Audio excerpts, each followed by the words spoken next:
আসসালামু আলাইকুম সুপ্রিয় দর্শক, আসলে সকলে ভালো আছেন।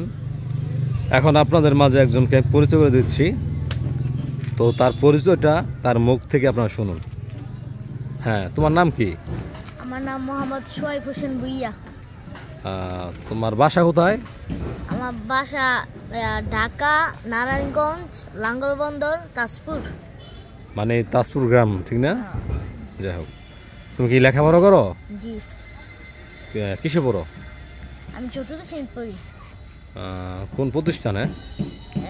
তাজপুর দারুস সুন্নাত দিনিয়া কমপ্লেক্স, হাজী আব্দুল খালেক মাদ্রাসা। তাহলে মাদ্রাসা লেখাপড়া না? তো একটা কোরআনের একটা আয়াত কি তেলাওয়াত করতে পারবা? তাহলে বলো তো। আউযু বিল্লাহি মিনাশ শাইতানির রাজীম। বিসমিল্লাহির রহমানির রহিম।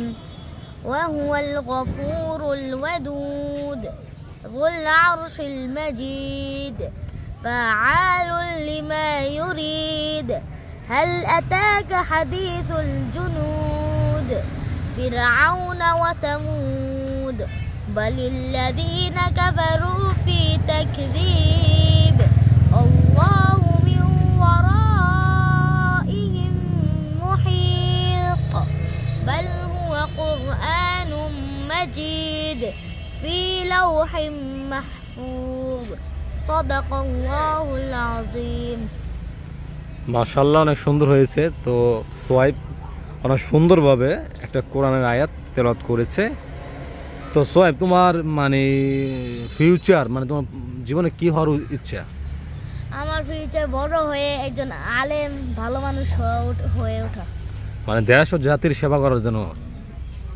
যাক, তার জন্য সবাই দোয়া করবেন, সেই জন্য একটা বড় আলেম হতে পারে, দেশ ও জাতির সেবা করতে পারে, মানুষের কাজে এগিয়ে আসতে পারে। তো সবাই ভালো থাকবেন, সুস্থ হবেন, শুভকামনা। আবার নতুন নতুন ভিডিও নিয়ে আসবো আপনাদের মাঝে, সেই পর্যন্ত অপেক্ষা থাকবেন। আল্লাহ হাফেজ, বেস্ট অফ লাক।